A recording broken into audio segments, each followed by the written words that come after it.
Paragraf yang pertama ayat 39 sampai 45. Maria kunjungi Elisabet, istri Zakaria, ketika melonjanglah anak yang di dalam rahim Elisabet, dan dia pun memuji Tuhan penuh dengan roh. Paragraf yang kedua ayat 46 sampai 56. Maria memuji Tuhan bersama Elisabet dan bersama dengan Elisabet selama 3 bulan lamanya. Kesimpulan hari ini, setelah Maria sadar telah mengandung bayi sama seperti kabar dari malaikat, Maria mengunjungi Elisabet dengan berjalan ke rumah Zakaria di sebuah kota Yehuda. Ketika melonjanglah anak yang di dalam rahim Elisabet, dan dia pun penuh dengan Roh Kudus. Elisabet memuji Tuhan dan memberkati Maria. Maria juga memuji Tuhan bersama Elisabet, dan Maria tinggal kira-kira 3 bulan lamanya bersama dengan Elisabet, lalu pulang kembali ke rumahnya. Ajaran tentang Allahnya. Pertama, roh penuh di atas anak yang di dalam rahim dan di atas Elisabet dan Maria.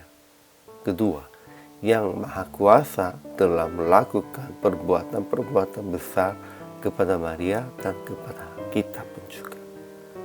Ketiga, rahmat-Nya turun-temurun atas orang yang takut akan Dia. Ia menurunkan orang-orang yang berkuasa dari tahtanya dan meninggikan orang-orang yang rendah. Ia melimpahkan segala yang baik kepada orang yang lapar dan menyuruh orang yang kaya pergi dengan tangan hambanya. Ia menolong Israel hambanya karena ia mengingat rahmat-Nya. Ajaran bagi kita. Pertama, Maria kunjungi rumah Elisabet, istri Zakaria, supaya saling menguatkan dalam anugerahnya. Ya, supaya saling menguat. Mereka yang dalam situasinya mirip bisa saling menghibur dan bisa saling menguatkan. Kedua, sekalipun hanya dekat Yesus yang di dalam rahim Maria, anak yang di dalam rahim Elisabet pun melonjak. Elisabet memuji Tuhan dengan penuh rohnya. Ya, memang kalau sudah penuh dengan roh, sekalipun tidak langsung, hanya dekat saja pun kita bisa memuji Tuhan.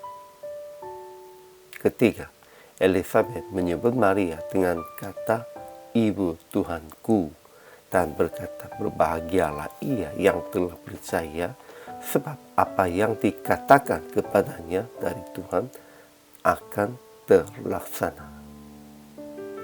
Keempat, Maria memuji Tuhan dengan berkata, hatiku bergembira karena Allah, sebab ia telah memperhatikan kerendahan hambanya.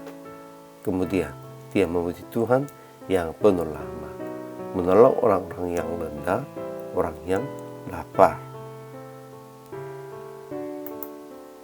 Aplikasi hari ini, pertama, bersukacitalah dan memujilah Tuhan penuh dengan roh. Dalam situasi sulit pun, dalam rasa takut pun, kita harus bersukacita dan memuji Tuhan. Kedua, usahalah untuk menolong orang-orang yang rendah, orang yang lapar, sama seperti Tuhan. Ya, inilah tanggung jawab bagi kita di dalam segala hidup kita. Kita harus usaha untuk menolong mereka. Inilah tanggung jawab hamba Tuhan.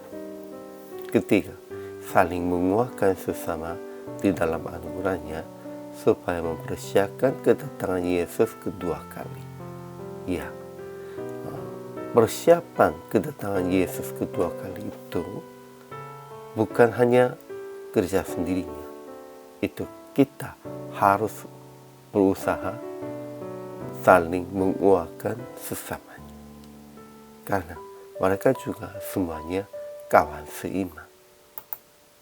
PR praktik hari ini, saling menguatkan sesama di dalam kesusahan sekalipun tidak cukup keperluan, dan mempersiapkan jalan Yesus yang datang kedua kali dengan kuasa Roh.